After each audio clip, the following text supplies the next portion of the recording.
में स्मरणीय तथ्य में क्या बोला जा रहा है कि आपका जो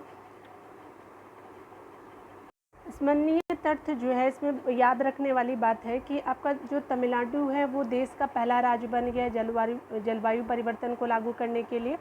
उसी तरह से आपका जो वहाँ के जो सीएम हैं जो MK स्टालिन जी, उनके द्वारा तो ये स्टार्ट किया गया है और ये चेन्नई में जो सबमिट किया गया उसके द्वारा। उसी तरह से यहाँ ध्यान देने वाली बात है कि आपका जो राष्ट्रीय जो बात की जा रही है कि जलवायु परिवर्तन का राष्ट्रीय मिशन लाया गया है, ठीक है। और इसमें क्या है कि भारत सरकार के द्वारा जो लाया गया है तो वो कब लाया गया था, तो 2008 में लाया गया था। और उसके बाद जो है वो इसमें जो पॉइंट है वो 8 पॉइंटों को कवर किया गया है। तो इसमें हासिल करना है क्या क्या, तो देखिए 8 मिशन क्या क्या है भारत सरकार के। तो देखिए इसमें क्या बोल रहा है कि आपका जो राष्ट्रीय सौर मिशन जो है उसको कवर किया जाएगा इसके अंतर्गत। उसके द्वारा उन्नत ऊर्जा दक्षता के लिए राष्ट्रीय मिशन बनाया जाएगा। आपका जो सतत पर्यावरण पर राष्ट्रीय मिशन किया जाएगा और आपका राष्ट्रीय जल मिशन भी लाया गया है। उसी तरह से अगला क्या बोल रहा है कि राष्ट्रीय पारिस्थितिकी तंत्र को बनाए रखने के लिए राष्ट्रीय मिशन लाया गया है, यानी हिमालय पारिस्थितिकी तंत्र को बनाए रखने के लिए राष्ट्रीय मिशन भी लाया गया है। और अगला है एक हरित भारत के लिए राष्ट्रीय मिशन इसमें लाया गया है। और आपका 7 नंबर का पॉइंट क्या है कि सतत कृषि के लिए राष्ट्रीय मिशन लाया गया है कृषि के लिए, ठीक है। और अगला जो है वो 8 नंबर पॉइंट क्या बोल रहा है कि जलवायु परिवर्तन के लिए सामरिक ज्ञान पर राष्ट्रीय मिशन भी लाया गया है, ठीक है। तो ये पॉइंट को कवर किया जाएगा। राष्ट्रीय मिशन जो है वो जलवायु परिवर्तन से रिलेटेड जो 2008 में आया था, ठीक है। तो देखिए अगला क्या बोल रहा है कि धर्मधम भारत का पहला पूर्ण पुस्तकालय निर्वाचन किया गया है, ठीक है। और इसमें क्या किया जाएगा, तो इसमें जो है वो आपका कवर किया जाएगा जो धर्मधम जो विधानसभा है निर्वाचन क्षेत्र जो केरल के कन्नूर जिले में स्थित है। यह केरल के 140 विधानसभा निर्वाचन क्षेत्रों में से एक है। और ये क्या है, केरल विधानसभा चुनाव जो 2021 में हुआ, यहाँ के मार्क्सवादी कम्युनिस्ट पार्टी CPIM ने पिनराई विजयन विधायक के रूप में निर्वाचित हुए थे, ठीक है। जब ये CM बने थे 2021 में, तब की बात की जा रही है। और देखिए इसमें क्या किया गया है कि जो धर्मधम है केरल का भारत का पूर्ण पुस्तकालय निर्वाचन क्षेत्र यानी फर्स्ट टोटल लाइब्रेरी कंस्टिट्यूएंसी जो है वो धर्मधम को बनाया गया है और ये केरल का है और ये भारत का पहला पुस्तकालय निर्वाचन क्षेत्र है। उसी तरह से आपको इसमें पॉइंट याद रखने की बातें हैं कि ये जो आपका देश का पहला विधानसभा जो बना है निर्वाचन क्षेत्र है जिसके अंतर्गत प्रत्येक स्थानीय निकाय वार्ड में पुस्तकालय है, ठीक है। एवरी लोकल बॉडी वार्ड में क्या है वो आपका लाइब्रेरी बनाया गया। उसी तरह से आपको जो कवर किया गया है तो आपका यहाँ के निर्वाचन क्षेत्र जो है उसमें से आपका क्या था कि एक तो 138 वार्ड थे जिसमें से 63 वार्ड में कोई पुस्तकालय नहीं था, पहले नहीं था, अभी तो बन चुका है। और क्या हुआ कि एक जन संगठन किया गया जो People's Mission for Social Development की सहायता से शेष 63 वार्डों में भी पुस्तकालय स्थापित करने का कार्य पूर्ण हुआ, ठीक है। और जो 63 रह गए थे तो अब People's Mission for Social Development के थ्रू इसको कर लिया गया है। देखिए केरल के पुस्तकालय आंदोलन के जनक जो माने जाते हैं पुथुवाइल नारायण जिसको PN पन्निकर को कहते हैं, ठीक है, जाना जाता है। और ये जो है उनको केरल सम्मान से सम्मानित किया गया और इनके जो PN आपके पन्निकर है कब किया गया, तो 1996 में किया गया। और आपका जो रीडिंग डे के रूप में घोषित किया गया था पुण्यतिथि के दिन जो उनका 19 जून को पड़ता है। और वैनादीनम जिसको बोला जाता है आपका रीडिंग डे जिसका मीनिंग होता है तो घोषित किया गया 19 जून को। अगला देखिए यहाँ क्या बोल रहा है कि आपका विश्व का पाम लीफ पांडुलिपि संग्रहालय खोला गया है केरल के तिरुवनंतपुरम में, ठीक है। और ये है क्या है कि पहले ताड़ के पत्तों के पांडुलिपि संग्रहालय का शुभारंभ किया गया है, ठीक है। और इसमें जो संग्रह पांडुलिपि को किया गया है तो 187 पांडुलिपि को संग्रहित किया गया है। और इसमें क्या है कि प्राथमिक स्रोतों पर आधारित कहानियों का विवरण प्रदान करता है इसके अंतर्गत। और ये स्पेशली क्या है कि आपका जो संग्रहालय है पूर्ववर्ती श्रावणकोर साम्राज्य के जटिल भूमि प्रबंधन जो था, श्रावणकोर साम्राज्य था केरला का, तो वहाँ के भूमि प्रबंधन का ऐतिहासिक घोषणाएं जो की गई थी और अंतर्राष्ट्रीय समझौते जो हुआ है उसमें इसकी जानकारी मिलेगी, ठीक है। और अगला देखिए ये तो आपका हो गया है कि पाम लीफ पांडुलिपि संग्रहालय जो विश्व का बनाया गया है उसी तरह से अगला देखिए आपका बात करता है भारत का सबसे बड़ा क्या बना है, तरल अपशिष्ट उपचार संयंत्र बना। ठीक है, तरल अपशिष्ट वर्षा जल अपवाह और मानव गतिविधि से उत्पन्न जल का दूषित रूप है, जिसे सीवेज भी कहा जाता है। और इसको क्या कहते हैं, तो सीवेज कहते हैं। और इसमें क्या है कि इसे आमतौर पर घरेलू सीवेज और जो आपका औद्योगिक सीवेज और तूफान सीवेज वर्गित किया जाता है। ठीक है, यानी 3 तरह के सीवेज होते हैं, आपका डोमेस्टिक सीवेज होगा, इंडस्ट्रियल सीवेज होगा, स्टॉर्म सीवेज होगा। और अगला क्या बोला है कि 99% हिंसा घरेलू सीवेज का ही होता है। ठीक है, यानी 99% जो है वो आपका घरेलू सीवेज का है। उसी तरह से आपका आंध्र प्रदेश के स्मरणीय तथ्य में बोल रहा है कि आंध्र प्रदेश का जो तिरुपति नगर निगम है वो क्या किया है कि फाइटो री तकनीक पर आधारित देश का पहला तरल अपशिष्ट उपचार संयंत्र का उद्घाटन किया गया है। ठीक है, और ये इसको कहाँ स्थापित किया गया है संचार का, तो ये संयंत्र को तिरुपति स्थित विनायक सागर झील के जल के पुनः उपयोग के उद्देश्य से स्थापित किया गया है। यानी जो तिरुपति स्थित विनायक सागर झील है वहाँ पे इसको क्या लगाया गया है। ठीक है, देखिए इसमें क्या होगा कि आपका जो है वो स्वच्छ आंध्र मिशन एक चलाया गया है, यानी अपशिष्ट उपचार के लिए इसको चलाया गया है। और क्या किया जाएगा कि इसमें जो है स्थापित क्षमता प्रतिदिन 5 MLP है। ठीक है, 5 MLD रखा गया है, मिलियन लीटर पर डे जो है आपका इसमें कवर किया जाएगा।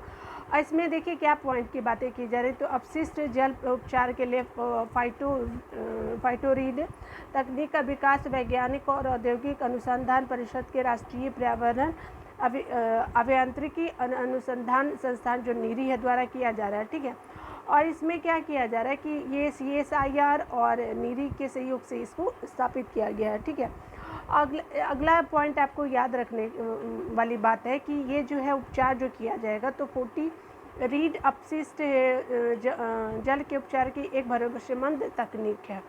उसी तरह से अगला देखिए, एशिया का सबसे बड़ा सीवेज उपचार संयंत्र लगाया गया है, एशिया का सबसे बड़ा है। और ये इसका जो निर्माण लगाया गया है, आपका जो उपचार संयंत्र लगाया गया है वो कहाँ पे लगाया गया, तो दिल्ली में लगाया गया है। और ये 564 मिलियन लीटर प्रति दिन जो है क्षमता के साथ ओखला सीवेज संयंत्र उपचार संयंत्र का निर्माण यमुना कार्य योजना 3 के तहत किया गया है। ठीक है, तो ये आपका कवर कर लिया गया है। अगला क्या बोल रहा है कि हाउसिंग सोसाइटी के लिए भारत का पहला सौर संयंत्र लगाया गया है। ठीक है, तो आपका देख लीजिए कि हाउसिंग सोसाइटी के लिए इसको लगाया गया है। और इसमें क्या किया जाएगा, तो देखिए यहाँ पे क्या है, TPREL Tata power renewable energy limited ने क्या किया है कि मुंबई स्थित एक आवासीय सोसाइटी है, विवेरियन कंडोमिनियम नाम है इसका। ठीक है, विवेरिया कंडोमिनियम नाम है। ठीक है, और के साथ समझौता किया है और पे हस्ताक्षर किया गया। इसमें क्या किया जाएगा कि आवासीय सोसाइटी है उसको क्या किया जाएगा कि स्वच्छ ऊर्जा की आपूर्ति से संबंधित ये जो आपका समझौता किया गया। इसमें क्या किया जाएगा, देखिए कि आपका जो है वो पहला पॉइंट क्या है कि भारत के पहले ग्रुप कैपेटिव सौर संयंत्र की स्थापना की जाएगी सौर ऊर्जा की आपूर्ति के लिए। और किसके कौन करेगा, तो विवेरियन कंडोमिनियम आवासीय सोसाइटी के द्वारा किया जाएगा। और इसमें क्या है कि आपका जो है आवासीय सोसाइटी को सौर ऊर्जा की आपूर्ति के लिए महाराष्ट्र के हिमायत नगर में 3.112 मेगावाट क्षमता के सौर ऊर्जा संयंत्र की स्थापना की जाएगी। ठीक है, और इसमें क्या किया जाएगा कि सौर ऊर्जा संयंत्र का निर्माण किया जाएगा, संचालन किया जाएगा, आपका रख रखाव और TPREL द्वारा किया जाएगा। उसी तरह से अगला क्या बोल रहा है कि आपका पॉइंट याद रखने वाली बात है कि सौर संयंत्र ऊर्जा जो संयंत्र जो अपने संचालन के लिए क्या करेगा कि पहले वर्ष में 7.5 मिलियन यूनिट ऊर्जा उत्पन्न करेगा। ठीक है, और ये जो है CO2 उत्सर्जन को कम कितना करेगा, तो 6.15 मिलियन टन जो है वो CO2 जो कार्बन डाइऑक्साइड उत्सर्जन को कम करेगा। और ये जो है आपका जो देश का पहला आवासीय सोसाइटी बना है जो आपका इस तरह से उपयोग किया जाएगा जो मुंबई में है। और किसके द्वारा, तो कैप्टिव सौर ऊर्जा प्रयोग करने वाला। ठीक है, आइए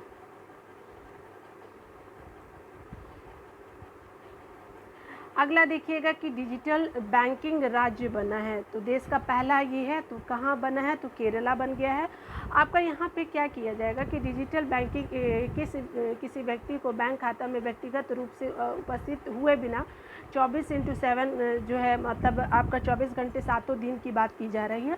तो सुविधा पारंपरिक बैंकिंग गतिविधि पर स्वतंत्र रूप से पहुँचने की व्यवस्था करता है। ठीक है, तो आप यह कर सकते हैं। यहाँ पे क्या है कि केरल सभी पात्र खातों में डिजिटल बैंकिंग को लागू करने वाला देश का पहला राज्य बन गया है। ठीक है, और पिनराई विजयन जो है वो मुख्यमंत्री है केरला के, और उनके द्वारा ये घोषणा की गई है। और आपका जो इसमें क्या बोला गया कि राज्य स्तरीय बैंकर समिट होता है। राज्य में अब पात्र सभी 3.76 करोड़ खातों में कम से कम एक सेवा या उत्पाद डिजिटल रूप से उपलब्ध है। ठीक है, तो ये डिजिटल रूप से उपलब्ध है। और केरल द्वारा भारतीय रिजर्व बैंक की डिजिटल भुगतान पारिस्थितिकी तंत्र का विस्तार और गहनता योजना के अंतर्गत इस कदम को लागू किया गया है। ठीक है, तो ये स्टार्ट किया गया है। और इसमें क्या किया जाएगा कि आपका जो गौरतलब करने की बात है कि 2021 में त्रिशूर इस योजना के तहत डिजिटल लागू करने वाला केरल का पहला जिला बना था। तो आपका जिला में कौन सा था? तो त्रिशूर था, 2021 में ही बना गया था। ठीक है, तो आप इस पॉइंट को याद रखेंगे। ठीक है, अगला देखिए क्या बोल रहा है कि स्मार्ट कार्यक्रम को स्टार्ट किया गया है। तो इसमें क्या किया जा रहा है, तो वो ध्यान दीजिएगा कि स्मार्ट जो है वो scope for main stream Ayurveda research in teaching professional की बात की जा रही है। ठीक है, स्मार्ट का विस्तारित रूप जो है वो आपका दिया हुआ है। ठीक है, इस पहल में क्या किया गया है कि ऑस्टियो ऑर्थराइटिस, आयरन की कमी होने वाले एनीमिया हो गया, क्रॉनिक ब्रोंकाइटिस हो गया, डिसिपीडिया हो गया, या रिमोटॉइड आर्थराइटिस हो गया, मोटापा हो गया, मधुमेह, मेलिटोस हो गया, सोराइसिस हो गया। इसमें क्या है कि नवीन अनुसंधान विचारों पर बढ़ावा देने पर ध्यान केंद्रित किया जाएगा। ठीक है, यानी नया इनोवेशन वगैरह स्टार्ट किया जाएगा। और इसमें क्या किया जाएगा कि देखिए आयुर्वेद के क्षेत्र में अनुसंधान और विकास को बढ़ावा देने हेतु क्या किया गया है कि स्मार्ट कार्यक्रम को प्रारंभ किया गया। आयुर्वेद के क्षेत्र को आपका डेवलपमेंट किया जाएगा, रिसर्च किया जाएगा स्मार्ट के थ्रू। ठीक है, और ये क्या करेगा कि भारतीय जो चिकित्सा प्रणाली के राष्ट्रीय आयोग जिसको बोलते हैं कि NCISM जिसको बोलते हैं, national commission for Indian system of medicine जिसको बोलते हैं, और आयुर्वेदिक केंद्रीय आयुर्वेदीय विज्ञान अनुसंधान परिषद ने संयुक्त रूप से प्रारंभ किया है। ठीक है, इसको स्टार्ट करने वाले जो है वो संयुक्त रूप से स्टार्ट किया है आपका जो CCRS ने और आपका NCISM ने इसको स्टार्ट किया है। ठीक है, स्मार्ट मिशन को, कार्यक्रम को। देखिए ये जो आपका दोनों के द्वारा जो किया गया है, तो आपका NCISM और CCRAS दोनों ही जो है भारत सरकार के आयुष मंत्रालय के अधीन प्रमुख संस्थान है। ठीक है, और ये क्या है कि इसका उद्देश्य जो चिकित्सीय शोध एवं नैदानिक अनुसंधान में व्यापक बदलाव लाना है। ठीक है, आपका मतलब नया तरह से रिसर्च को डेवलप करना है। देखिए सामाजिक प्रगति सूचकांक 2022 की बात की जा रही है कि भारत के राज्य और जिले की बात की जा रही है कि सामाजिक प्रगति सूचकांक जो जारी किया गया 2022 में। ठीक है, इसमें क्या बात किया जा रहा है कि आपका जो इंस्टीट्यूट फॉर कम्पिटिटिवनेस की बात की जा रही है कि 2014 में स्टार्ट किया गया। भारत ने सोशल प्रोग्रेस इम्परेटिव के साथ मिलकर सामाजिक प्रगति भारत नामक एक पहल लॉन्च किया है। और ये कब से स्टार्ट किया गया, तो 2017 से स्टार्ट किया गया है। ठीक है, और इसमें क्या किया जा रहा है कि सामाजिक प्रगति सूचकांक भारत के राज्य जो बात किया जा रहा है, इसमें क्या किया गया है कि आपको सामाजिक प्रगति के 3 आयामों को राज्य और जिले का प्रदर्शन का आंकलन किया जाएगा। ठीक है, सामाजिक प्रगति के लिए जो 3 आयाम है उसमें से राज्यों का और जिलों का जो प्रदर्शन का आंकलन किया जाएगा। तो उसमें कौन कौन से हैं, तो देखिए बेसिक ह्यूमन नीड्स जो बुनियादी मानवीय आवश्यकताएं क्या है, रहन सहन के बेहतर तरीके के आधार को कवर किया गया है, यानी फाउंडेशन ऑफ वेलबिंग को कवर किया गया है, और अवसर यानी अपॉर्चुनिटी को ये कवर किया गया है। ठीक है, तो ये जो है राज्य और जिले के प्रदर्शन का आकलन इस 3 आधारों पर किया जाएगा। देखिए अगला इसमें पॉइंट आपका जो स्मरणीय तत्व में याद रखने की बात है कि प्रधानमंत्री की आर्थिक सलाहकार परिषद जो EAC जिसको EACPM बोला जा रहा है कि Economic Advisory Council to Prime Minister की बात की जा रही है, तो के द्वारा ये सामाजिक प्रगति सूचकांक जो है वो जारी किया गया है। इसमें क्या बात किया जा रहा है कि इंस्टीट्यूट फॉर कम्पिटिटिवनेस की जो बात की जा रही है, जो आपके जो मानद चेयरमैन कौन है, अमित कपूर है, और वाशिंगटन DC स्थित सोशल इम्परेटिव जिसको बोलते हैं माइकल ग्रीन द्वारा तैयार किया गया है, ठीक है। और अगला जो बात किया जा रहा है तो इसमें बात किया जा रहा है कि सामाजिक प्रगति सूचकांक जो SPI के अंतर्गत भारत के 36 राज्यों, केंद्र शासित प्रदेशों और 707 जिलों को शामिल किया गया है। यानी टोटल कितने डिस्ट्रिक्ट को, आपका कितने स्टेट को, तो 36 और जो यूटी मिला करके आपका 36 हो गया, स्टेट और यूटी मिला करके डिस्ट्रिक्ट कितने, तो 707 डिस्ट्रिक्ट को कवर किया गया है। देखिए ये 6 स्तरों पर जो आपका जो रैंक तैयार किया जाएगा, ठीक है, राज्य और जिले को जो दिया जाएगा। तो देखिए इसमें क्या क्या है, पहले स्तर पे क्या है कि उच्च सामाजिक प्रगति को कवर किया जाएगा। उसी तरह से उच्च सामाजिक प्रगति को, अत्यधिक उच्च सामाजिक प्रगति है पहला, और उच्च सामाजिक प्रगति दूसरा है, ऊपरी मध्य सामाजिक प्रगति तीसरा है, और निम्न मध्य सामाजिक प्रगति जो है 4 नंबर का हो, और आपका स्तर जो है वो 5 का निम्न सामाजिक स्तर को कवर करेगा।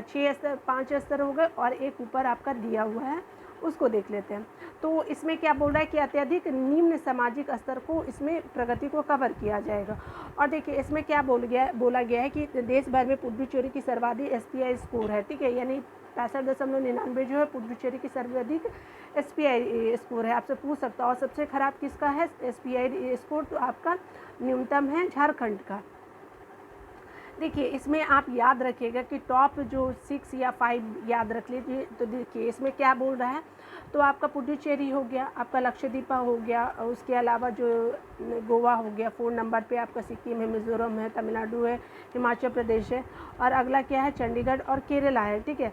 तो ये क्या है टॉप 8 और 9 आपका चंडीगढ़ और केरला हो जाएगा, ठीक है। उसी तरह से आपका अगला क्या दिया गया है कि टियर 2 में आपका जो ये ऊपर में आपका क्या था, टियर 1 में था आपका स्तर में, और टियर 2 में क्या है, तो आपका है देखिए जम्मू कश्मीर हो गया, आपका पंजाब हो गया, उसके अलावा दादर नागर हवेली हो गया, लद्दाख हो गया, आपका नागालैंड हो गया, और आपका अंडमान एंड निकोबार हो गया, ठीक है।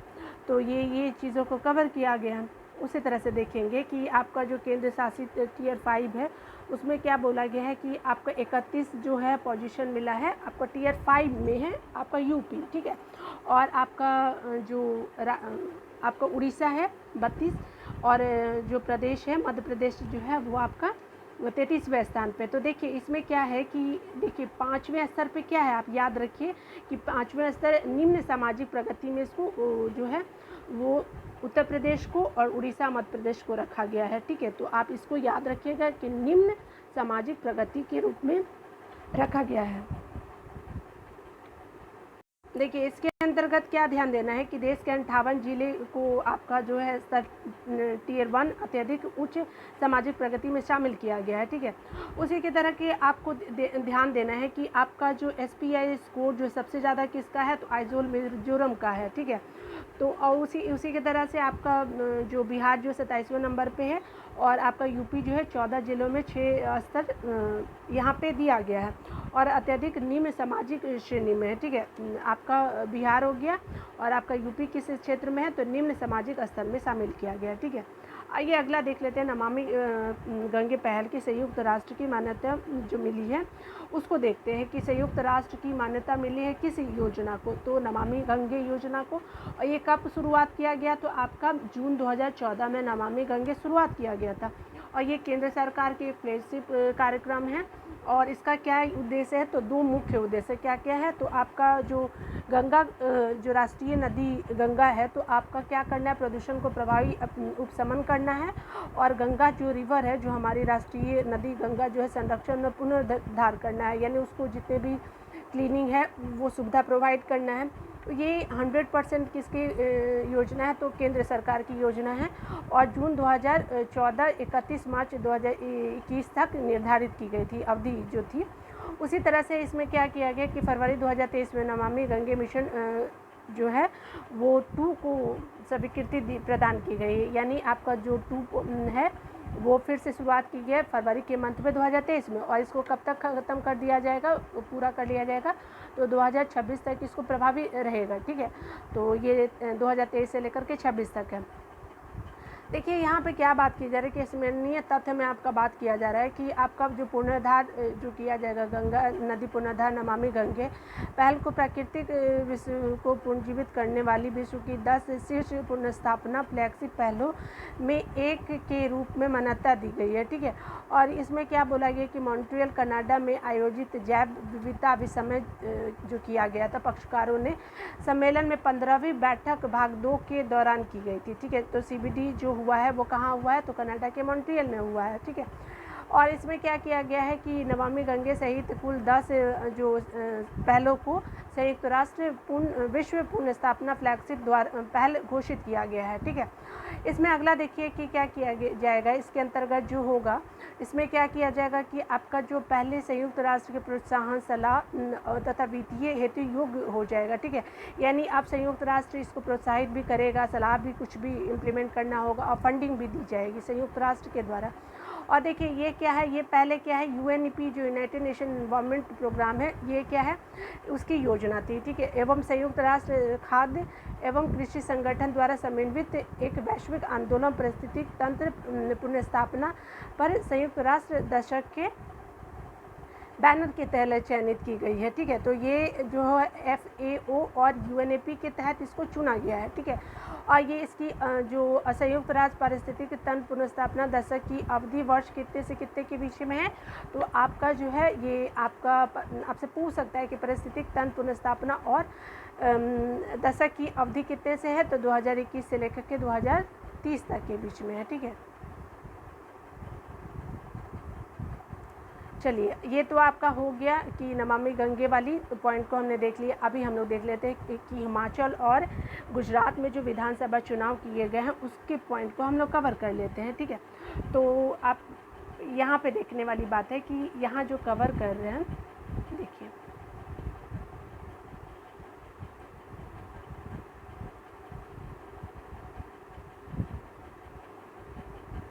देखिए यहाँ जो बात किया जा रहा है, तो यहाँ पे बात किया जाए कि गुजरात की कितनी नंबर की विधानसभा चुनाव थी, तो आपका 14वें नंबर की थी और निर्धारित कब की गई, तो 18 फरवरी 2023 निर्धारित की गई थी समाप्ति की तिथि। और आपका जो विधानसभा चुनाव जो था हिमाचल प्रदेश का 13वां था, याद रखिएगा। और देखिए 8 जनवरी 2023 तक निर्धारित की गई थी आपका हिमाचल प्रदेश का।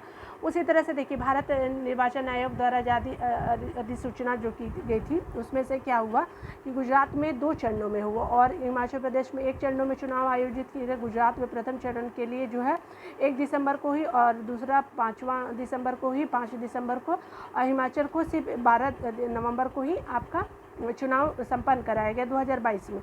देखिए गुजरात विधानसभा की जो सीटें हैं, आप जो है अगर प्रीवियस वीडियो देखा होगा आपने, तो उसमें बताया गया है कि आपका 182 सीटें हैं। ठीक है, और आपकी जो 13 सीटें जो है SC की है, यानी गुजरात में SC की भी सीटें हैं और 27 जो है ST की सीटें हैं।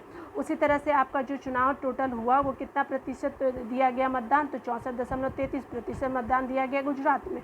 उसी तरह से परिणाम घोषित कर दिए गए 8 दिसंबर को। और आगे देखिए इसमें क्या बोला गया है कि आपका जो परिणाम के अनुसार सत्तारूढ़ भारतीय जनता पार्टी जो है वो भाजपा को राज्य विधानसभा में एक बार पुनः बहुमत मिला है, यानी बीजेपी की सरकार बनी है गुजरात में और ये 7वीं जीत है, लगातार 7वीं जीत है भाजपा की। ठीक है, जो गुजरात विधानसभा चुनाव में पहली बार कब सरकार बनी थी भाजपा की, तो 95 में बनी थी आपका 1995 में, और आपके 182 सीटें है और जिसमें से भाजपा को कितनी मिली, 156 सीटें। उसे किसी अन्य पार्टी द्वारा सर्वाधिक जो रिकॉर्ड बना दिया है भाजपा ने, सबसे ज़्यादा जो है भाजपा को सीटें मिली हैं 156 सीटें। उसी तरह से आपको एक जो है वो आपका गुजरात की राजनीति में आप जो है प्रवेश कर गए, यानी अब गुजरात में भी आप आम आदमी पार्टी लड़ पाएगा।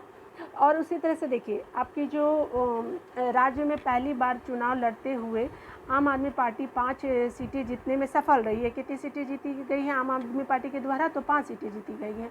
और जो शपथ ग्रहण जो CM वहाँ के लिए है गुजरात के, तो भूपेंद्र पटेल जी लिए हैं वहाँ के 12 दिसंबर को।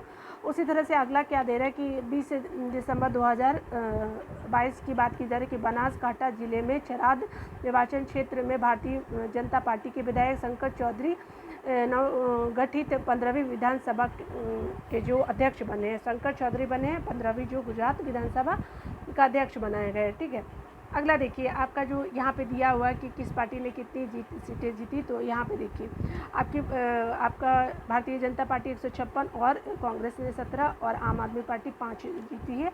और परसेंटेज वाइज भी आप यहाँ से देख सकते हैं। ठीक है, तो निर्दलीय ने 3 सीटें जीती है। चलिए आगे देख लेते हैं, हिमाचल प्रदेश की पॉइंट को देख लेते हैं कि कितने क्या हुआ, कितनी सीटें जीती गई है।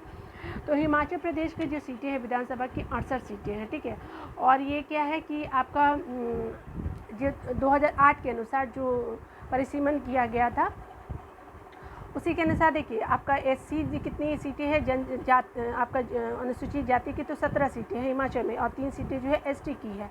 उसी तरह से आपका जो 75.6% जो है वो आपका मतदान दिया गया है हिमाचल प्रदेश में। और अगला क्या बोल रहा है कि सर्वाधिक मतदान प्रतिशत कहाँ का हुआ है, इतिहास में दर्ज यह अब तक का सर्वाधिक मतदान प्रतिशत रहा है कहाँ पे, विधानसभा का। ठीक है, हिमाचल प्रदेश में। और देखिए आपका जो विश्व के सबसे जो है सबसे ऊंचे मतदान स्टेशन ताशी गंग है जो लाहौल एवं स्पीति के मध्य है, और 100% मतदान दर्ज किया गया है यहाँ पे। ठीक है, और ताशी गंग जो है 15,256 फीट ऊंचाई पर है, काफ़ी ऊंचाई पे है मतदान स्टेशन।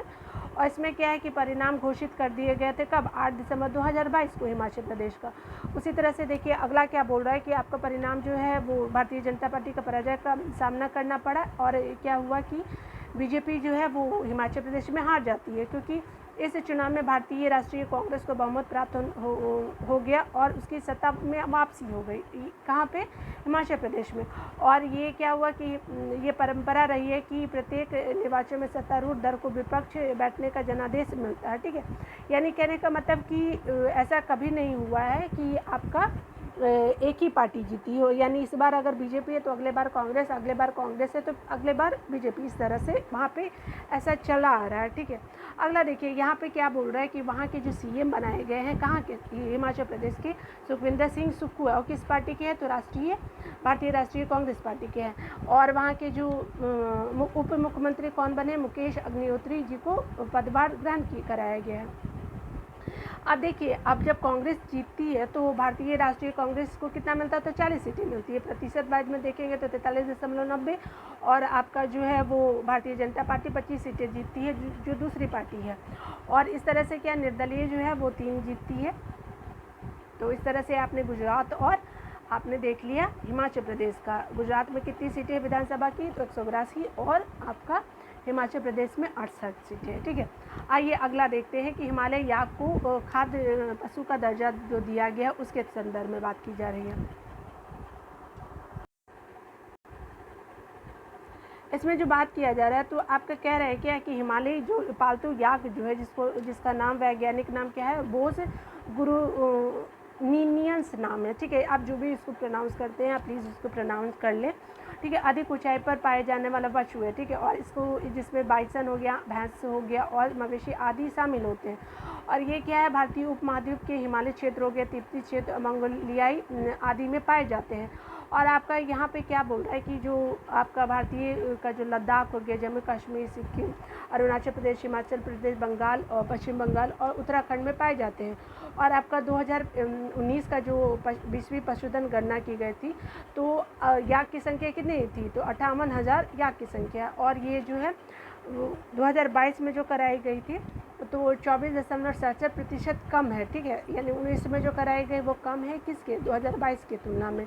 ठीक है, अगला देखिए यहाँ पे क्या बोल रहा है कि यहाँ एक विज्ञप्ति जारी कर दी गई है।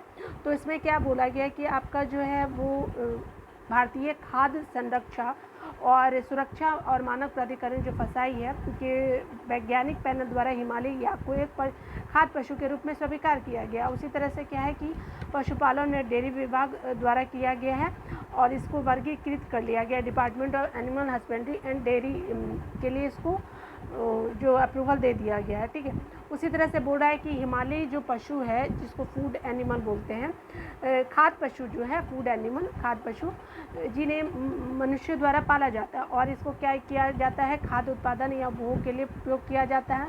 और फसाई के अनुसार क्या बोला गया है कि पहचान जो है खाद्य पशु के रूप में याक को पारंपरिक दूध और मांस उद्योग का हिस्सा बनाने में मदद मिलेगी। और ये क्या है कि इसमें क्या गिरावट को नियंत्रित करने में भी मदद मिलेगी, यानी जो याकों की संख्या में जो हो रही गिरावट है उसमें मदद मिलेगा। और देखिए क्या है, ये राष्ट्रीय याक अनुसंधान केंद्र कहाँ है, दिरांग में है। तो पश्चिम कामेंग जिला है अरुणाचल प्रदेश द्वारा याक को एक खाद्य पशु के रूप में स्वीकृत किया गया है। और 2021 में फसाई ने ये प्रस्ताव को प्रस्तुत किया था। अगला देखिए क्या बोल रहा है कि आपका जो याक के संरक्षण के लिए नेशनल इंश्योरेंस कंपनी लिमिटेड के साथ समझौता किया गया है। तो आपका इस तरह से समझौता भी करने वाली कंपनी कौन है, याक के संरक्षण के लिए, तो नेशनल इंश्योरेंस कंपनी के द्वारा। अगला देखिएगा कि गाजियाबाद, प्रयागराज, गाजियाबाद और आगरा को आपका पुलिस कमिश्नर आयुक्त प्रणाली प्रदान किया गया है। तो प्रयागराज, आगरा और गाजियाबाद को। तो देखिए इसमें क्या होगा, तो इसमें बात किया जा रहा है कि आपका जो 7वीं अनुसूची के अंतर्गत पुलिस को राज्य की सूची में रखा गया है, यानी राज्य का विषय कौन है, पुलिस जो है वो राज्य का विषय है, सेंटर का विषय नहीं। और इसमें क्या किया गया है, 7वीं अनुसूची में रखा गया। और पुलिस व्यवस्था में जिले की पुलिस पर नियंत्रण के लिए जिलाधिकारी और अन्य प्रशासनिक अधिकारियों के पास कार्यपालक मजिस्ट्रेट की शक्तियाँ निहित होती है। यानी कहने का मतलब कि जिले की पुलिस पर नियंत्रण के लिए जिलाधिकारी एवं जो प्रशासनिक अधिकारी के पास कार्यपालक मजिस्ट्रेट की शक्तियाँ निहित होती हैं। और ये क्या होता है कि पुलिस कमिश्नर आयुक्त जो होते हैं प्रणाली में, ये शक्ति कमिश्नर के पास होती है, ठीक है। और ये जो है आपका जो पुलिस कमिश्नरी पावर जब आ जाता है तो ये पावर किसके पास हो जाएगी, शक्ति कमिश्नर के पास हो जाएगा, ठीक है। उसी तरह से देखिए क्या होता है कि आपका अगला क्या बोल रहा है कि आपका राज्य के 3 नए जिलों में पुलिस आयुक्त प्रणाली लागू करने का निर्णय किया गया है। तो 3 जिले आप याद रखेंगे कि प्रयागराज, आगरा और आपका कौन सा, गाजियाबाद। प्रयागराज, आगरा और गाजियाबाद, ठीक है। तो ये 3 जिले हो गए आपका। उसी तरह से आपका क्या बोला कि रचित शर्मा जो है प्रयागराज के, पितिंदर सिंह जो है वो कहाँ के, आगरा के, और अजय कुमार मिश्रा जी जो है वो गाजियाबाद पुलिस कमिश्नर नियुक्त किए गए हैं, ठीक है। और देखिए अगला क्या बोला जा रहा है कि आपका जो आगरा और गाजियाबाद और प्रयागराज की नगरीय जनसंख्या 10 लाख से अधिक होने के दृष्टिगत परिषद ने इन तीनों जनपदों को महाक्षेत्र घोषित कर दिया गया। यानी कहने का मतलब कि 10 लाख से अधिक जनसंख्या है इन शहरों में, ठीक है। और ये क्या है कि आपका जो महानगर क्षेत्र इसको घोषित कर दिया गया है। और अब क्या होगा कि वर्तमान में 7 जो डिस्ट्रिक्ट है यूपी के, पुलिस आयुक्त प्रणाली स्थापित किया गया है। तो देखिए कौन कौन से हैं, आपका जो लखनऊ हो गया 2020 में, गौतम बुद्ध नगर 2020 में, कानपुर हो गया 21 में, और वाराणसी हो गया 21 में। उसी तरह से 2022 में आपने देखा 22 में आपका 3 जो है यूज़ किया गया है, गाजियाबाद, आगरा और प्रयागराज को, ठीक है। तो आपका सबसे पहले लखनऊ और गौतम बुद्ध नगर को, कानपुर और वाराणसी को 21 में, और आपका गाजियाबाद, आगरा और प्रयागराज को 22 में दिया गया है। देखिए अगला क्या है कि आपका स्टैचू ऑफ प्रॉस्पेरिटी की बात की जा रही है। तो आपकी जो कैंप घोड़ा प्रथम जिनको बोलते हैं विजयनगर साम्राज्य के अधीन 16वीं शताब्दी में सामंती शासक थे, ठीक है। और स्थानीय रूप से नाथ प्रभु कैंपेगौड़ा के नाम से उनको जाना जाता था। और ये आधुनिक बेंगलुरु यानी वर्तमान बेंगलुरु के स्थापक माना जाता है। इनको संस्थापक के रूप में कैंपेगौड़ा फर्स्ट को जाना जाता है, ठीक है। और देखिए क्या होता है कि कैंपेगौड़ा का जो अनावरण किया गया मुख्य प्रतिमा का, तो नरेंद्र मोदी जी के द्वारा कहाँ किया गया, बेंगलुरु में किया गया। तो देखिए आगे याद रखिएगा कि आपका यहाँ पे परिसर भी उद्घाटन किया गया मोदी जी के द्वारा। तो कहाँ पे, तो बेंगलुरु अंतर्राष्ट्रीय हवाई अड्डे के परिसर में स्थित है। ये प्रतिमा जो है हवाई अड्डा है वहाँ पे अंतर्राष्ट्रीय लेवल का, तो वहाँ पे इसको स्थापित किया गया। और ये इसका नाम क्या दिया, स्टैचू ऑफ प्रॉस्पेरिटी नाम दिया गया है। और यह नाथ प्रभु कैंपेगौड़ा की कांस्य प्रतिमा बनाई गई है। और कितनी फीट की है, तो 108 फीट ऊंचा है। और देखिए कितने कांस्य और आपका जो इस्पात जो है 98 टन कांस्य है, और 120 टन इस्पात इसमें लगा हुआ है, ठीक है। और इसके जो आपके शिल्पकार है रामवीर सुतार है। और रामवीर सुतार जी जो हैं वो 182 मीटर जो स्टैचू ऑफ यूनिटी को भी डिजाइन करने में रामवीर सुतार जी का ही हाथ है, ठीक है। जो गुजरात के आपके सबसे ऊंची प्रतिमा जो है बनाई गई थी सरदार वल्लभ जी पटेल की, ठीक है। और अगला देखिए, statue of prosperity world book of records London में शामिल किया गया है, यानी इसको शामिल भी कर लिया गया है। और अगला देखिए, इस प्रतिमा के नाम किसी शहर के संस्थापक की पहली और सबसे ऊंची कांस्य प्रतिमा होने का रिकॉर्ड दर्ज किया गया है, तो ये बहुत अच्छी बात है। देखिए अगला इसी के संदर्भ में देखते हैं कि एक राजस्थान में स्टैचू ऑफ बिलीफ भी बनाया गया, 2022 में बनाया गया है अक्टूबर के मंथ में। और ये क्या है, टॉलेस्ट शिवा स्टैचू है, ठीक है, और राजस्थान में बनाया गया है। और राजस्थान के राजसमंद डिस्ट्रिक्ट है नाथद्वारा नगर में इसको स्थापित किया गया, और ये भगवान शिव की है। तो आपको मिलान करने के लिए भी आ सकता है, तो आप याद रखिएगा इसको नाम क्या दिया गया है, तो स्टैचू और बिलीफ को नाम दिया गया विश्व स्वरूपम भी नाम से इसको जानते हैं। और इसकी कितनी ऊंचाई है, तो 369 फीट जो है ऊंचाई, यानी ये 112.47 मीटर जो है वो आपका ऊंचाई में है, और फीट में 369 यानी 369 फीट ऊंचा है। और ये शिव को ध्यान मेडिटेशन की मुद्रा में बैठा हुआ दिखाया गया। और इस आपका कितना है, तो आपका 3000 टन इस्पात है, और आपका ये जो भी कंक्रीट वगैरह बालू स्टैंड से बनाया गया उपयोग किया गया है। स्टैचू ऑफ पीस देखिए, तो स्टैचू ऑफ पीस कहाँ किया गया है, तो आपके जैन आचार्य श्री आपके जो विजय वल्लभ सूरीश्वर जी महाराज की प्रतिमा है, जो 1870 से 1984 के बीच में उनका जो जन्म 1870 और मृत्यु जो है 1954 के बीच में होता है। और अनावरण किया गया है आपका पीस का मोदी जी के द्वारा। और ये कितना ऊंचा है, इंच का है, तो आपका 151 इंच ऊंचा है, ठीक है। और इसमें क्या बोला जाए कि अष्ट धातु 8 धातुओं से निर्मित है, जिसमें तांबा मुख्य घटक है, ठीक है। अष्ट धातु में से सबसे ज़्यादा किसका मात्रा है, तो तांबा का मात्रा है। और ये जो बनाया गया है आपका राजस्थान में जयपुर स्थित विजय वल्लभ सामर्थना केंद्र में इसको बनाया गया है। तो याद रखिएगा कि ये जैनाचार्य हैं जो पीस के लिए है, ठीक है। और यहाँ पे भी आपके जो है वो बिलीव के लिए जो भगवान शिव का है, पीस के लिए जैनाचार्य के लिए है। और देखिए आपका इक्वलिटी की बात की जा रही है, तो इक्वलिटी की बात जो की जा रही है, तो इसमें क्या किया जा रहा है कि आपका इक्वलिटी जो है वो आपका 11वीं सदी के महान दार्शनिक चिंतक रामानुजाचार्य की प्रतिमा है। और इसको शमशाबाद है हैदराबाद के तेलंगाना में त्रिदंडी चिन्नाजियर स्वामी आश्रम में स्थापित किया गया है। और इसको क्या किया गया है कि स्टैचू ऑफ इक्वलिटी को हिंदी में क्या जानता है, समता मूर्ति नाम दिया गया है। तो तेलंगाना में किया गया और समता मूर्ति इसको नाम दिया गया, और 216 फीट ऊंचा है, ठीक है। और ये आपका 5 धातुओं का संयोजन से बनाया गया, पंचलोह से बनाया गया। और इसमें कौन कौन से धातु है, सोना, चांदी, आपका तांबा, पीतल और जस्ता का यूज़ किया गया। स्टैचू ऑफ इक्वलिटी जो है वो क्या है, बैठी हुई मुद्रा में विश्व की दूसरी सबसे ऊंची प्रतिमा है। ये क्या है, सेकेंड जो है वो दूसरी ऊंची प्रतिमा है। उसी तरह से अगला क्या है, थाईलैंड स्थित ग्रेट बुद्धा जो है बैठी हुई मुद्रा में विश्व की सबसे ऊंची प्रतिमा माना जाता है। और कितनी है, तो 302 फीट जो है वो ऊंची है, आपकी सबसे जो ऊंची प्रतिमा विश्व की मानी जाती है, ठीक है। तो ये है थाईलैंड का जो है वो ग्रेट बुद्धा है थाईलैंड का, ठीक है। आइए स्टैचू ऑफ डिग्निटी को देख लेते हैं कि क्या है। तो ये आपका स्टैचू ऑफ डिग्निटी जो है वो आपका बनाया गया है अयोध्या के जनपद में, ठीक है, अयोध्या जनपद में बनाया गया। और आपका रामानुजाचार्य के द्वारा है, ठीक है। ये स्वामी रामानुजाचार्य की प्रतिमा का अनावरण किया गया है, किसके द्वारा, जो वहाँ के सीएम हैं आपके उत्तर प्रदेश के, तो योगी आदित्यनाथ जी के द्वारा किया गया रामानुजाचार्य की। और स्टैचू ऑफ डिग्निटी नाम दिया गया। और ये मर्यादा जो है वो मूर्ति, इनका नाम रखा गया, मर्यादा मूर्ति नाम दिया गया।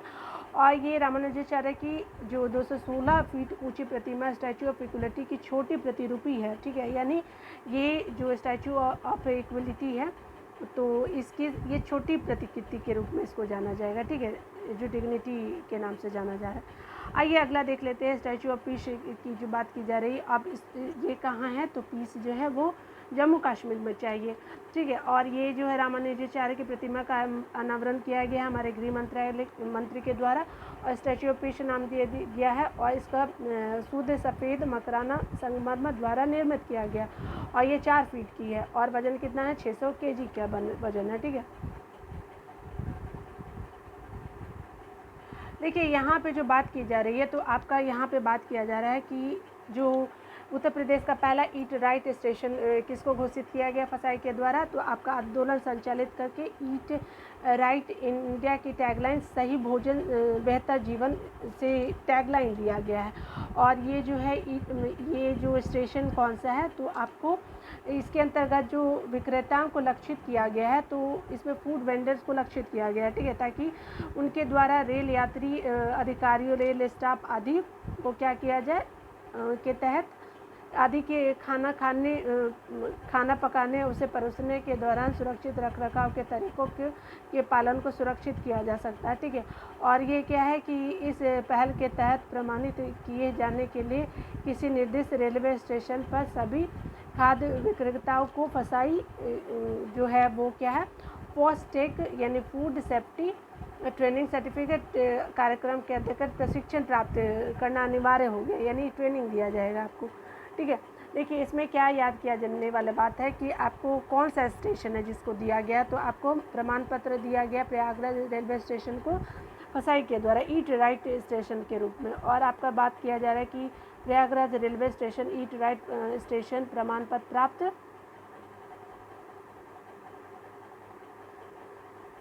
करने वाला यूपी का क्या है? पहला ये जो है वो मध्य रेलवे के अंतर्गत आता है और ये क्या है, तीसरा रेलवे स्टेशन है, ठीक है। और देखिए पहले क्या है कि आपको पहला क्या था, उत्तर मध्य रेलवे का बात किया जा रहा है। पूर्व उत्तर मध्य रेलवे जो 2 रेलवे स्टेशन जो क्रमशः ग्वालियर का है और डबरा रेलवे स्टेशन को प्रमाण पत्र प्राप्त हो चुके हैं, ठीक है। तो ये आपका तीसरा नंबर का प्रयागराज वाला स्टेशन है जिसको नॉर्थ सेंट्रल रेलवे के अंतर्गत रखा गया है, ठीक है। और आप देखिए अगला क्या बोल रहा है कि उत्तर मध्य रेलवे के डभौरा रेलवे स्टेशन जो रीवा जो है, रीवा मध्य प्रदेश को दिसंबर 2022 में कानपुर रेलवे स्टेशन को भी ईट राइट प्रमाण पत्र प्रदान किया गया है, ठीक है। इस प्रकार अब उत्तर मध्य रेलवे में ईट राइट प्रमाण पत्र प्राप्त रेलवे स्टेशन को 5 हो गई है, यानी उत्तर मध्य रेलवे में जो है वो 5 स्टेशनों को अब प्रमाण पत्र मिल चुके हैं। देखिए अगला क्या है कि दिसंबर 2019 की बात की जा रही है कि क्या किया गया था कि मुंबई सेंट्रल रेलवे जो था महाराष्ट्र का, वो पहला ईट राइट स्टेशन प्रमाण पत्र दिया गया था, ठीक है। और ये क्या है कि 2022 में जो हुआ तो वाराणसी रेलवे स्टेशन को 5 स्टार रेटिंग के साथ ईट राइट स्टेशन प्रमाण पत्र दिया गया। तो दिसंबर में उच्च गुणवत्ता और पौष्टिक भोजन के लिए दिया गया था दिसंबर में। और अब किसको मिला है, वो 5 रेटिंग स्टार मिला था वाराणसी कैंट को, और अब जो है वो प्रयागराज को मिल गया है, ठीक है। तो आप यहाँ पे ध्यान दीजिएगा कि जो भी मेन पॉइंट है आप इसमें याद रखिएगा, ठीक है। चलिए ये कब दिया गया, तो आपका दिया गया आपका 2022 में नवंबर में। और ईट राइट स्टेशन इसको अवार्ड दिया गया। ईट राइट स्टेशन जो प्रयागराज है, और आपका 5 स्टार अगर बोलेगा तो आप याद रखिएगा वाराणसी को दिया गया है, ठीक है। तो चलिए आगे शुरू करते हैं। अगला देखिए यहाँ बात किया जा रहा है कि भारतीय जन उर्वरक परियोजना शुरू की गई है। प्रधानमंत्री भारतीय जन उर्वरक परियोजना एक राष्ट्र एक उर्वरक की बात की जा रही है। तो देखिए इसके अंतर्गत क्या किया जाएगा कि जो भी आपके जो फर्टिलाइजर्स है, तो इसमें क्या किया जाए कि ऐसे पादप पोषक तत्व जिनका उत्पादन वाणिज्यिक रूप से अकार्बनिक रसायनों से किया जाता है, ठीक है। तो फर्टिलाइजर जो है वो आपका ऐसे पादप पोषक तत्व हैं जिनका उत्पादन वाणिज्यिक रूप से अकार्बनिक रसायनों के द्वारा किया जाता है, उसको बोलते हैं। तो भारत में सर्वाधिक प्रयोग किए जाने वाले जो उर्वरक है यूरिया है, ठीक है। मूल केंद्र सरकार द्वारा नियंत्रित होता है, यानी हमारे सेंट्रल गवर्नमेंट इसको नियंत्रित करती है। और इसमें क्या बोल रहा है कि आपका जो कह रहा है कि आपका एक निश्चित MRP पर बेचती है, उत्पादक कंपनियां जो है यूरिया को एक निश्चित अनुपात में बेचती है, मतलब रेट पे बेचती है, और 10 से 20% तक होता है उत्पादन लागत का, 10 से 20% तक होता है, और शेष 80 से 90% तक उत्पादन लागत केंद्र सरकार उत्पादकों को सब्सिडी के रूप में उपलब्ध कराती है। यानी उत्पादकों को उत्पादन लागत केंद्र सरकार उत्पादकों को सब्सिडी रूप देती है, ठीक है। यानी 10% उत्पादन वाले लोगों को देना पड़ता है, 10 से 20, और सबसे ज़्यादा सेंट्रल गवर्नमेंट देती है।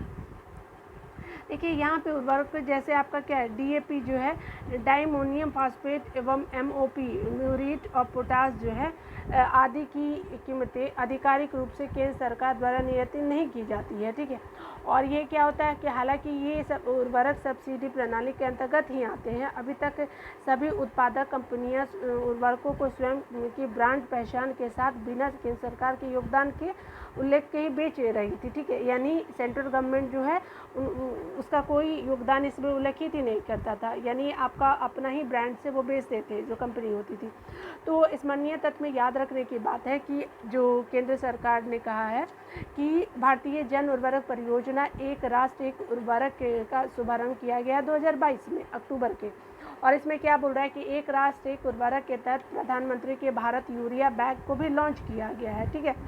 और ये जो यूरिया बैग को लॉन्च किया गया, देखिए इसमें क्या किया जाएगा कि इसके अंतर्गत आपको करना क्या होगा कि उर्वरकों के लिए एक ही ब्रांड और लोगों का उपयोग किया जाएगा, ठीक है। ब्रांड भी एक ही होगा, लोगों का भी एक ही उपयोग किया जाएगा। उसी तरह रसायन और उर्वरक मंत्रालय ने 600 प्रधानमंत्री कृषि समृद्धि केंद्रों का भी शुभारंभ किया है इसके द्वारा, ठीक है। और यानी अभी जो बोला जाएगा तो किसान समृद्धि सेंटर जो है वो 600 है, ठीक है। अगला देखिए कि एक राष्ट्र एक उर्वरक जो है वो इसका क्या मीनिंग होता है, तो देखिए इसके अंतर्गत बोला जा रहा है कि इस योजना के अंतर्गत सब्सिडी वाले उर्वरक पूरे देश में एक ही ब्रांड नाम भारत के तहत विक्रय किए जाएंगे, यानी भारत ब्रांड का नाम होगा, ठीक है।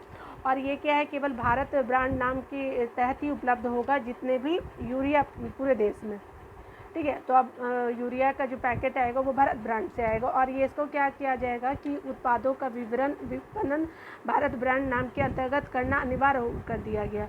और अगला क्या है कि इसमें उत्पादन करने वाली कंपनियों से निरपेक्ष पूरे देश में उर्वरक ब्रांडों का मानकीकरण सुनिश्चित करना होगा। और अगला क्या बोला है कि पूरे योजना के तहत आपको कंपनी को अपने उर्वरक बैग के केवल 1/3 स्थान पर अपना नाम होगा और लोगो लगाना होगा। अन्य प्रासंगिक उत्पाद संबंधी जानकारी प्रदर्शित करनी होगी। और 2/3 पे क्या लगेगा, तो भारत लगेगा और ब्रांड नेम और पीएम भारतीय जन उर्वरक परियोजना के लोगों को दिखाया जाएगा, यानी 1/3 पे कंपनियां लगाएंगे और 2/3 पे जो है वो भारत ब्रांड जो सेंटर का है वो सब लगाया जाएगा, ठीक है। देखिए आपका यूरिया जो है डाई अमोनिया फास्फेट की बात की जा रही है, तो म्यूरेट और पोटास और नाइट्रोजन फास्फोरस आदि के लिए एकल ब्रांड नामक Bharat urea, Bharat DAP, Bharat MOP और भारत एनपी आदि प्रयुक्त होगा, ठीक है। तो आप याद रखें, यूरिया हो गया, डाई अमोनियम फास्फेट हो गया, और आपका म्यूरेट और पोटास या नाइट्रोजन फास्फोरेट पोटेशियम होगा। अगला इसमें क्या बोला जा रहा है कि यह जो योजना है सभी उर्वरक कंपनियां, राज्य व्यापार संस्थाओं और उर्वरक विपणन संस्थाओं पर लागू होगी, ठीक है। और ये सभी राज्य की व्यापार संस्थाएं भी होगी ये सभी पे लागू होगी, ठीक है। उसी तरह से आपका जो है अब देश में बिकने वाली यूरिया एक ही नाम, एक ही ब्रांड और एक ही गुणवत्ता का होगा, ठीक है। तो आप पूरे देश में एक ही नाम से बेचेंगे। देखिए अगला जो है वो आपका बात किया जा रहा है कि पब्लिक अफेयर इंडेक्स की बात की जा रही है, ठीक है। इसमें क्या करना है कि आपका जो है वो पब्लिक अफेयर इंडेक्स की जो 2022 की रिपोर्ट है, ये बेंगलुरु स्थित गैर लाभकारी think tank public affair centre द्वारा विकसित किया गया है, ठीक है। और ये क्या करेगा कि ये जो सूचकांक है 2016 से जारी किया जा रहा है, और ये सूचकांक भारत में राज्यों को उनके प्रशासनिक प्रदर्शन के आधार पर रैंक प्रदान की जाती है। और देखिए इसमें क्या हो रहा है कि आपका जो पब्लिक अफेयर्स को प्रकाशित कौन कर रहा है, आपका पब्लिक अफेयर सेंटर द्वारा वार्षिक रूप से, यानी हर साल आपका प्रकाशित किया जाता है। और ये 7 नंबर का वार्षिक संस्करण है, ठीक है। अगला ही है आपका अगला क्या बोल रहा है कि आपका जो है वो 2018 में बात किया जा रहा है कि 2018 की बात है। यहाँ पे राज्यों की जनसंख्या आकार की दृष्टि से 18 बड़े राज्य और 10 छोटे राज्यों को वर्गीकृत किया गया। PAI 2022 में केंद्र शासित प्रदेशों को शामिल नहीं किया गया है, ठीक है। और इसमें क्या है कि यूटीज़ को शामिल नहीं किया गया। उसी तरह से ध्यान दीजिए कि बड़े राज्यों की श्रेणी में किसको यूज़ किया गया है, तो हरियाणा सर्वश्रेष्ठ है और आपका सिक्किम जो है वो सर्वश्रेष्ठ जो है छोटे राज्यों में है, ठीक है। बड़े राज्यों में हरियाणा और छोटे राज्यों में आपका सिक्किम को रखा गया है, ठीक है। अगला देखिए, और ये किसके रूप में रखा गया है, तो आपका जो है पब्लिक अफेयर इंडेक्स के अंतर्गत रखा गया है। अगला ये देखिए, आपका जो है हरियाणा टॉप पे हो गया, तमिलनाडु हो गया, हरियाणा टॉप पे हो गया, तमिलनाडु हो गया और केरला हो गया। उसी के बाद आपका पब्लिक अफेयर में आपका छत्तीसगढ़ हो गया और पंजाब हो गया। आपका टॉप फर्स्ट 5 हो गया, हरियाणा, तमिलनाडु, केरल और छत्तीसगढ़ हो गया, ठीक है। और देखिए, आपका छोटे राज्यों में जो है आप याद रखिएगा कि छोटे राज्यों में सिक्किम फर्स्ट पे है, हिमाचल प्रदेश सेकंड पे है, उत्तराखंड थर्ड पे, गोवा फोर्थ पे, मिजोरम फिफ्थ पे है, ठीक है। अगला क्या बोल रहा है कि नागालैंड को क्या किया गया, समग्र स्कोर के साथ अंतिम स्थान हासिल दिया गया है, ठीक है। तो सबसे लास्ट में क्या है कि आपको नागालैंड को रखा गया है, तो आपका जो 10वां स्थान हासिल किया है। और इसमें सूचकांक में यूपी को बड़े राज्य की श्रेणी में रखा गया है और अपनी रैंक में क्या हुआ है कि यूपी जो है 12वें स्थान पे है और 0.5201 रखा गया है आपका उत्तर प्रदेश को। उसी तरह से आपका PAI 2021 में इसे अंतिम स्थान 18वां स्थान दिया गया था, ठीक है। और इस बार क्या दिया गया, तो 12वां स्थान दिया गया है, ठीक है। चलिए थोड़ा सा और देख लेते हैं। आपका बात किया जा रहा है हिमाचल प्रदेश सेकेंड जल विद्युत परियोजना की आधारशिला की बात की जा रही है, ठीक है। तो यहाँ पे जो पनबिजली परियोजना को उनके आकार के आधार पर आमतौर पर 2 खंडों में वर्गीकृत किया गया है, ठीक है। तो आप यहाँ पे हिमाचल प्रदेश जो है 2 जलवायु परियोजनाओं की आधारशिला रखी गई है और इसमें क्या किया जा रहा है कि आपका हिमाचल प्रदेश में और छोटे और बड़े जल विद्युत परियोजना को क्या 2 खंडों में वर्गीकृत किया गया है, ठीक है। भारत में 25 मेगावाट या उससे कम क्षमता की पनबिजली परियोजनाओं को छोटी परियोजना के रूप में वर्गीकृत किया जाता है और छोटी जल विद्युत परियोजना जो है वो निम्न रूप में वर्गीकृत किया गया है। देखिए इसमें क्या है, इसमें वर्गीकृत जो किया गया है वो सूक्ष्म है 100 किलोवाट तक की और लघु जो 101 किलोवाट और छोटी जो है 2 मेगावाट से लेकर 25 मेगावाट तक। और इसके अतिरिक्त क्या किया गया है कि आपका 500 मेगावाट या उससे अधिक स्थापित क्षमता की जल विद्युत परियोजना को बृहद परियोजना के रूप में रखा गया है, ठीक है। आइए अगला देखिए कि स्मरणीय तथ्य में याद रखने वाली बात है कि हिमाचल प्रदेश की 2 आधारशिला रखी गई है। उसमें से आपका क्या है कि जो आपका चांजू जो थर्ड है वो कितना है 48 मेगावाट का है, चंबा जिले में ये रखा गया है। और जो आपका 30 मेगावाट देवथल चांजू जो है वो पनबिजली परियोजना रखी गई है 30 मेगावाट का। और अगला देखिए इसमें क्या बोल रहे हैं कि प्रधानमंत्री PMO जो है वो इन दोनों परियोजनाओं से वार्षिक 270 मिलियन यूनिट से अधिक बिजली का उत्पादन होगा। और चांजू थर्ड जो है वो जल विद्युत परियोजना स्टार्ट किया गया है हिमाचल प्रदेश के चंबा जिले में दंतोई गांव के निकट स्थित है, ठीक है। और ये चंबा थर्ड जो है वो चांजू नाला जो परिस्थित एक रन ऑफ द रिवर परियोजना है। उसी तरह से अगला देखेंगे हम लोग जो है वो देवथल जो चांजू परियोजना स्टार्ट किया गया वो रन ऑफ द रिवर परियोजना के द्वारा किया गया। और ये आपका जो चंबा जिला है हिमाचल प्रदेश के देवस्थल नाला पर स्थित है। उसी तरह से आपका परियोजना का निर्माण और संचालन जो है हिमाचल प्रदेश ऊर्जा लिमिटेड द्वारा किया जाएगा। अगला देखिए इसमें आपका जो है दोनों पॉइंट को कवर कर लिया गया है। और जल विद्युत जो क्षमता है भारत में उसके संदर्भ में आप देख लीजिए क्या बात की जा रही है कि मार्च 2023 तक भारत की कुल जो स्थापित विद्युत क्षमता है वो कितनी है, वो है आपकी जीवाश्म और गैर जीवाश्म को लेकर के, तो आपका क्या है 4,12,212 मेगावाट है, ठीक है।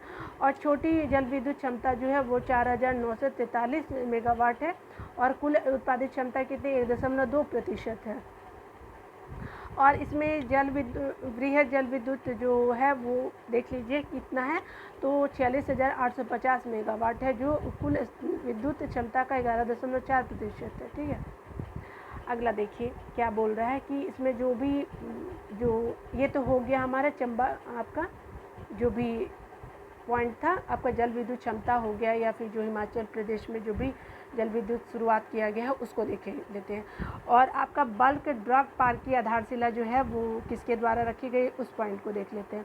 देखिए इसके संदर्भ में आपका क्या बोल रहा है कि बल्क ड्रग पार्क की आधारशिला जो रखी गई है आकार के आधार पर विश्व में तीसरा सबसे बड़ा, जबकि मूल्य के आधार पर 14वां सबसे बड़ा उद्योग है। ठीक है, तो आपका मूल्य के रूप में आपका 14 नंबर का है। ठीक है, और ये तीसरा सबसे बड़ा जो है वो वर्ल्ड वाइड है औषध उद्योग के मामले में जो है वो, जबकि बात किया जा रहा है कि भारत औषधि उद्योग आकार के आधार पे कितना है, 3rd पे है, और आपका जो मूल्य के आधार पे 14 नंबर का है। ठीक है, और इसके अंतर्गत विश्व में निर्यात की जाने वाली कुल औषधि दवाओं में भारत का योगदान कितना है, 3.5 है प्रतिशत है। और अगला क्या बोल रहा है कि भारत कुछ मूलभूत कच्चे माल यथा बल्क ड्रग्स के आयात हेतु अन्य देशों पर निर्भर है। तो आप याद रखिएगा अन्य देशों के ऊपर निर्भर है। उसी तरह से अगला क्या बोल रहा है कि बल्क ड्रग्स को सक्रिय औषध सामग्री भी कहा जाता है। ठीक है, एक्टिव फार्मा इंग्रेडिएंट्स भी बोलते हैं। ठीक है, और इसमें क्या बोल रहा है कि यह दवाओं के लिए प्रमुख घटक होते हैं और जो इन्हें वांछित चिकित्सीय प्रभाव प्रदान करता है। देखिए कुछ याद रखने की बात है कि हिमाचल प्रदेश का जो ऊना है में बल्क ड्रग पार्क की आधारशिला रखी गई है। ठीक है, उसी तरह से आपका जो है 10 अक्टूबर 2022 में गुजरात के भरूच में इससे जो ज़िला है जम्बूसर में भी रखा गया था 2022 में। ठीक है, और देखिए उसी तरह से आपका ये पहला था गुजरात वाला। और उसी तरह से आपका देखिए अगला क्या बोल रहा है कि औषध विभाग जो है बल्क ड्रग पार्कों को बढ़ावा देने की योजना के तहत विश्व 3 राज्य कौन से हैं, तो हिमाचल प्रदेश हो गए आपका गुजरात हो गया, उसके बाद आपका आंध्र प्रदेश हो गया। बल्क ड्रग पार्कों की स्थापना को सैद्धांतिक मंजूरी प्रदान की गई है। देखिए इसमें क्या बोल रहा है कि यह देश में बल्क ड्रग विनिर्माण को सहायता देने के लिए शुरू की गई एक पहल है, प्रमुख पहल है। और इसमें क्या है कि जो बल्क ड्रग जो है वो बनाने की बात की जा रही है। और इसमें क्या बोल रहा है कि 3 राज्यों को वित्तीय सहायता प्रदान की जाएगी। ठीक है, यानी फंड वगैरह एलोकेट किया जाएगा। ठीक है, और ये जो राज्य है वो हिमाचल प्रदेश, गुजरात और आंध्र प्रदेश को दिया जाएंगे। उसी तरह से है अगला देखेंगे कि आपका विश्व स्तरीय आम जो बुनियादी सुविधाओं का निर्माण करके बल्क ड्रग्स की विनिर्माण लागत को कम करना है। ठीक है, और ये आपका यहाँ तक जो है वो मैंने करा दिया है। और अगला जो भी पॉइंट होगा तो दूसरे वीडियो में देखेंगे, क्योंकि वीडियो बहुत लंबा हो जाएगा तो मोडर से हम लोग नेक्स्ट वीडियो में देखेंगे। और अगर आपने मेरे दूसरे वीडियो को नहीं देखा है तो उसको भी पहले वीडियो को देखिए फिर इस वीडियो को देखिएगा। ठीक है, तो इस तरह से आपका जो है स्टार्टिंग टू एंड हो जाएगा। तो मिलते हैं नेक्स्ट वीडियो में। तो थैंक यू।